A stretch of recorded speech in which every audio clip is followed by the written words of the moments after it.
Hi, నా పేరు doctor పురు Dhawan.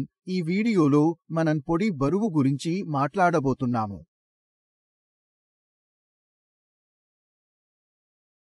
Hi, నమస్కారం. నా పేరు డాక్టర్ పురు ధవన్. ఈ వీడియోలో మనం డ్రై వెయిట్ గురించి మాట్లాడుతాము. మరియు మీరు వచ్చిన పిల్లవాడి బరువును మీరు మాపాలిస్తారు. మరియు వస్తుంది రోగి యొక్క డ్రై బరువు.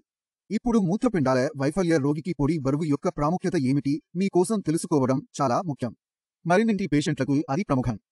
కాబట్టి మన శరీరంలో ఉండే పొడి బరువు నీరు బయటకు వచ్చిన తర్వాత ఎముకలు ఉన్న ద్రవ్యరాశి, ఒక రకంగా చెప్పాలంటే ఇది పొడి బరువు అని సులభంగా చెప్పవచ్చు.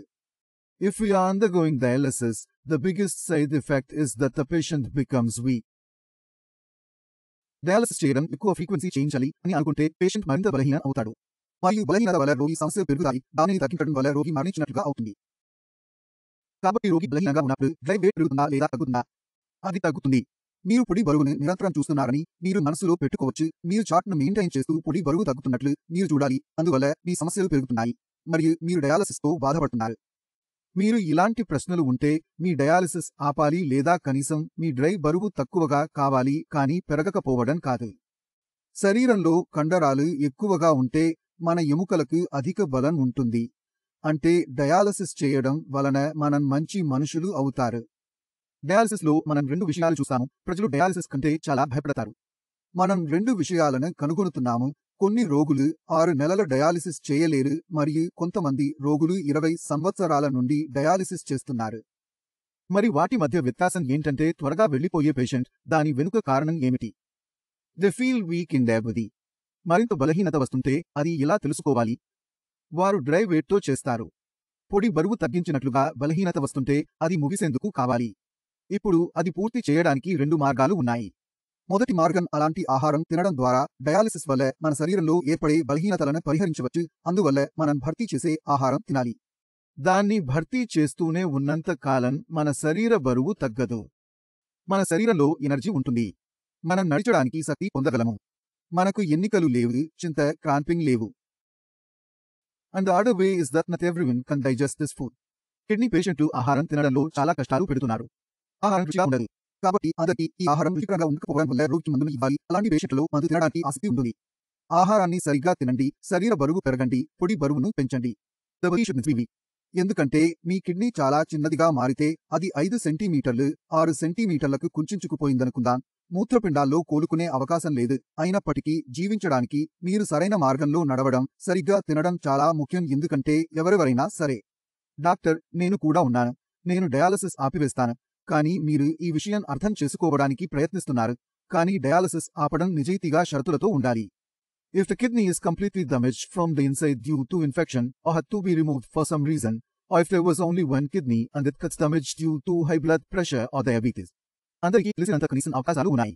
లేదా ట్రాన్స్ప్లాంట్ ప్రారంభించడం మరియు మీరు మరో కిడ్నీ లేకపోవడం లేదా ఆర్థిక సమస్యల వల్ల రెండోసారి ట్రాన్స్ప్లాంట్ ప్రారంభించలేకపోవడం లేదా మీ శరీరం పోరాడటానికి సమర్థవంతం కాదు. కాబట్టి మీరు మీ శరీరాన్ని కరెక్ట్గా పరిగణించాలి. మీ శరీరం ప్రారంభం నుండి ఎలా పరిగణించాలి?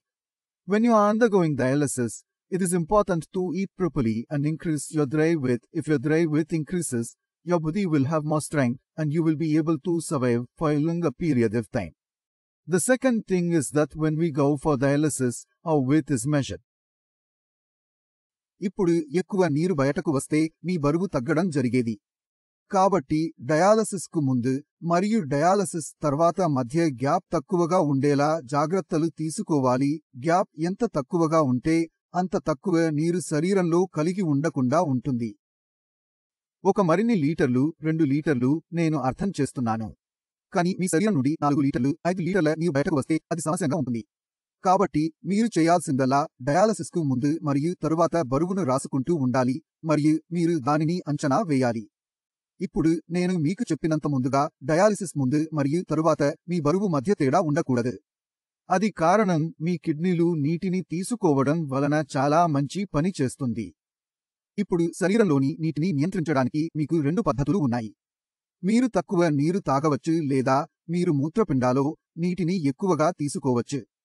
కాబట్టి మీరు డయాలసిస్ రోగి అయినప్పటికీ మూత్రపిండాలు వాటి పనిని ఆపకుండా ఉండటానికి మీరు మీ మూత్రపిండాలపై పనిచేస్తూనే ఉండాలి. ఇది కొంత పనిచేసింది, కానీ ఇది కెటామైన్ బయటకు తీయడం లేదు, మూత్రాన్ని బయటకు తీయడం లేదు, కానీ ఇది నీటిని బయటకు తీస్తుంది. కాబట్టి మూత్రపిండాలపై పనిచేస్తూనే ఉండాలి, తద్వారా నీరు బయటకు వస్తూనే ఉంటుంది. If a dialysis patient wants to live longer, they should keep the kidneys functioning properly. If water accumulates in the body, it can fill up the lungs and heart, causing damage. Therefore, it is important to keep the kidneys working so that excess water can be removed. Before that, the kidneys get damaged, then the lungs start getting damaged, and the patient's condition keeps deteriorating. On the other hand, I always advise my dialysis patients to eat 4 times a day instead of 3 times a day. మీరు బలహీనపరిచే ఏ ఆహారం తినకూడదు. పోషణ కలిగిన చిరుధాన్యాలు తినడం వల్ల బరువు తగ్గాలి, కానీ బరువు తగ్గడం కావటం లేదు. If you eat more often, it means you have more energy, which means that even if you have a little less dialysis time, your body will not be harmed. కాబట్టి డయాలిసిస్ ఉన్న పేషెంట్స్ కోసం ఈ విషయంలో పాటు ప్రాముఖ్యత ఇవ్వాలి. So what does it mean to say it? Kidney failure patient అయితే dialysis చేయించుకుంటున్నా లేకపోయినా ఎక్కువగా తినకూడదు, ఎక్కువగా తినకూడదు, ఎక్కువగా తినకూడదు. డయాలసిస్ చేయించుకుంటున్నా లేకపోయినా మీ డైట్లో చాలా తేడా ఉంటుంది. డయాలసిస్ రోగికి మేము చాలా మంచి మొత్తంలో ఆహారాన్ని తినిపిస్తాము, ఎందుకంటే అతని శరీర అవసరం ఇతర రోగి కంటే ఎక్కువగా ఉంటుంది, మరే ఇతర రోగి కంటే ఎక్కువ.